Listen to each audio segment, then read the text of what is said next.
जय श्री कृष्णा सम। आप सभी का मेरे चैनल पर स्वागत है। आइए सुनते हैं बुधवार की कथा। एक समय किसी नगर में एक बहुत ही धनवान साहूकार रहता था। साहूकार का विवाह नगर की सुंदर और गुणवती कन्या से हुआ था। एक बार वह अपनी पत्नी को लेने के लिए बुधवार को ससुराल गया और पत्नी के माता पिता से विदा कराने के लिए कहा। माता पिता बोले, बेटा, आज बुधवार है। बुधवार को किसी भी शुभ कार्य के लिए यात्रा नहीं करनी चाहिए।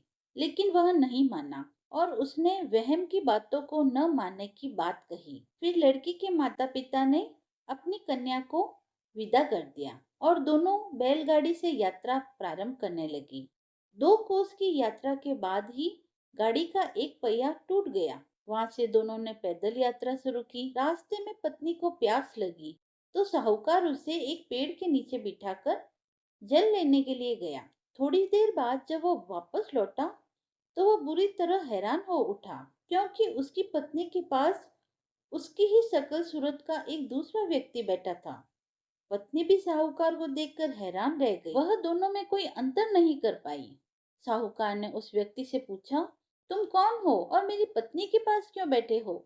साहूकार की बात सुनकर उस व्यक्ति ने कहा, अरे भाई, यह मेरी पत्नी है। मैं अपनी पत्नी को ससुराल से विदा कर लाया हूँ। लेकिन तुम कौन हो जो मुझसे ऐसा प्रश्न कर रहे हो? साहूकार ने चीखते हुए कहा, तुम जरूर कोई चोर या ठग हो।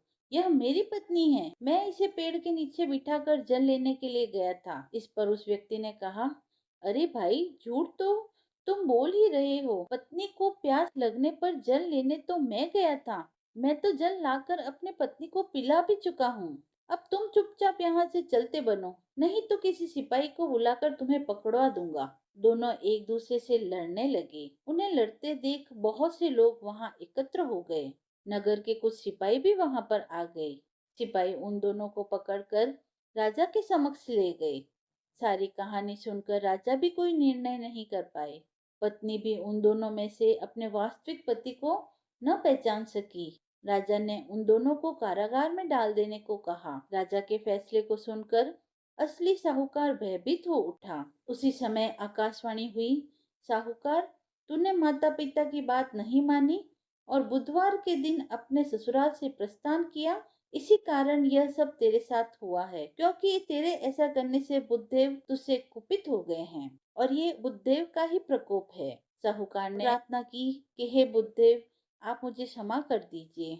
मुझसे बहुत बड़ी गलती हो गई। भविष्य में अब मैं कभी भी बुधवार के दिन यात्रा नहीं करूंगा और सदैव बुधवार को आपका व्रत किया करूंगा। साहूकार की प्रार्थना से प्रसन्न होकर भगवान बुद्धदेव ने उसे क्षमा कर दिया। तभी दूसरा व्यक्ति राजा के सामने से ही गायब हो गया। राजा और दूसरे लोग इस चमत्कार को देखकर हैरान हो गए।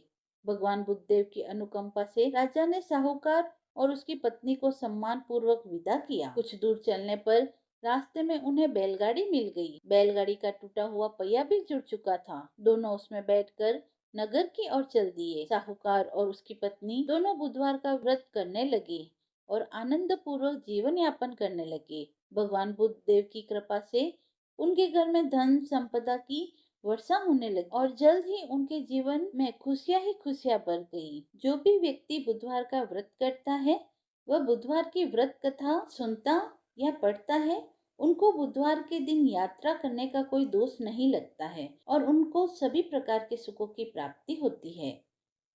कथा समाप्त हुई। यदि आपको कथा पसंद आई हो तो आप मेरे चैनल को लाइक, शेयर एंड सब्सक्राइब करें। धन्यवाद।